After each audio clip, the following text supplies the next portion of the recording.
What's up, guys? It's me, Triple D. I'm out here at Cypress Creek MTB, also known as CCMTB, and we're here with Scott Dammit, the trail steward for Cypress Creek.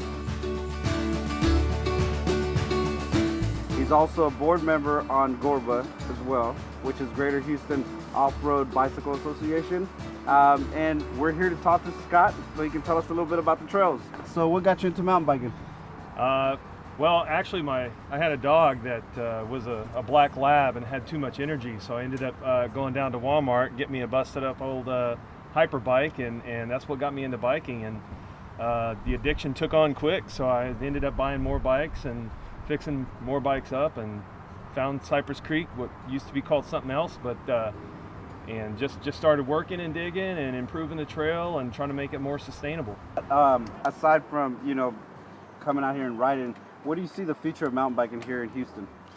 Well, I see it going a lot of places. First of all, I want to say that I feel like Houston is catching up and playing catch up. We're probably decades behind some other municipalities and some other communities, just because we really haven't had a chance to prove to the landowners why we need this progression, why we need advanced features, and why we need more technical stuff on the trails, as well as skills parks and skills areas that you know the next generation can practice on and get better and perfect their skills.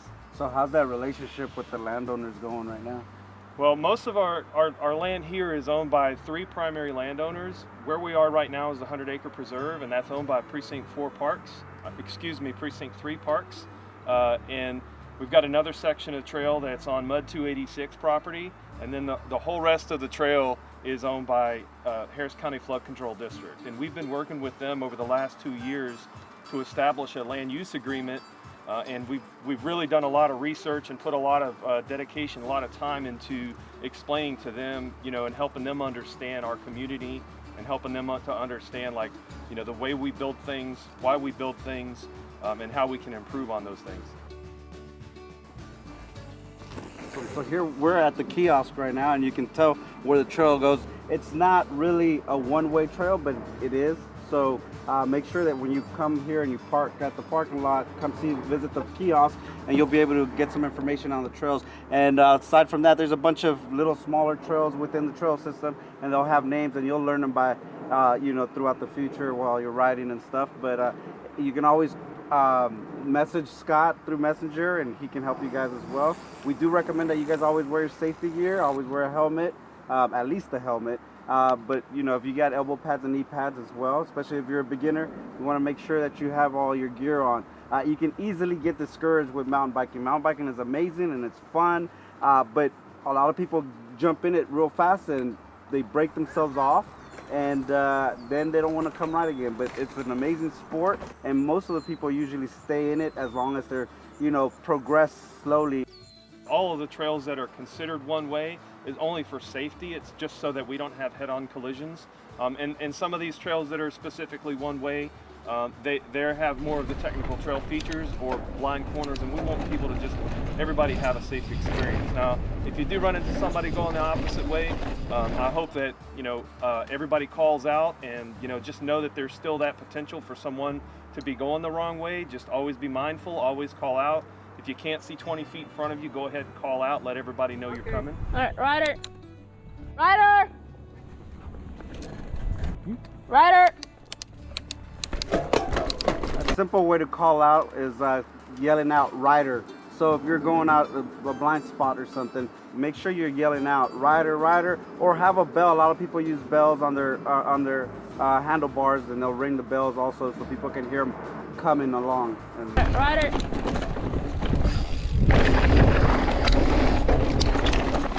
One of the other things that you'll notice out on the trails are signs, directional signs, and advanced warning signage. The first one, if we have a mandatory gap, there will be a sign in front of that says a mandatory gap. In other situations, you'll see arrow signs that just let people know which direction the trail travels. Every technical trail feature out here does have a bypass. So there's no need to feel obligated to do something out of your range. We want to make sure that everybody, once again, has a safe experience. So if you're not up to an expert level feature, you should maintain and stay on the intermediate features. Yeah. what do you consider good etiquette while being out here riding and stuff? Well, etiquette's really community-based, and that's really important to keep that in mind. Everyone wants to have a safe and fun experience out here. Technically, equestrians have right-of-way over both hikers and bikers. So when you see some equestrians out here, which you will from time to time, just make sure that you pass them safely and stay out of the horse's way, and just remain calm and give them room to pass. It's not going to go well if you try to speed around those folks. It's not going to look good on us at all. The other thing to consider as far as right-of-way and etiquette goes, walkers also have right-of-way over mountain bikers or over cyclists. A walker or a hiker will step aside and let us pass, but just make sure you do that in a safe way. They may have kids with them or dogs, and we don't want anybody getting hurt. So from the aspect of safety, let's just make sure that we do all those passes in a safe, calm manner.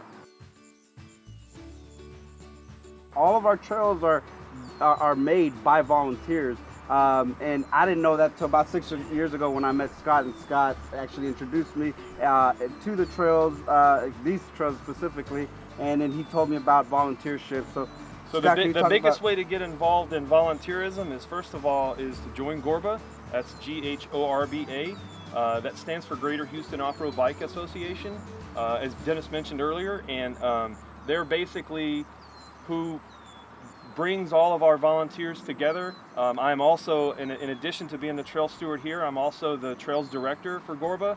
So I coordinate with all the trail stewards to make sure they have the tools, materials, and expertise to complete the projects that they have. Another thing too that we can keep in mind as well, if you don't have the time to volunteer and come out here, buy merch from all of our trail systems. All of our trail systems have merch and stuff, and that money goes back into the trail systems. It buys the wood or rocks and other kinds of stuff, and also for food for when the guys are out here digging and stuff. So make sure you donate however you can. If you can physically come out here and do some labor work, that'd be great. But if you can't, we understand that not everybody has the opportunity to do that. So buy some merch from our trail systems. So there's a lot of ways to give, Dennis. Like you said, the most valuable way people can give back is showing up, putting dirt in that shovel and helping us make these trails more sustainable.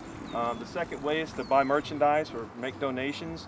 Our Facebook group has all that information available. All of the trails have a fund that can be donated to, or you can give to GHORBA, and we'll make sure that it gets to the trail that you'd like.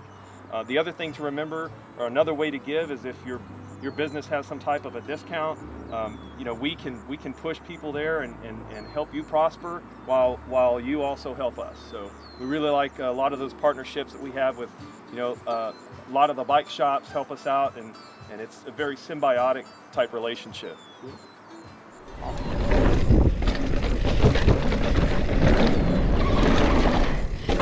How can people find Cypress Creek?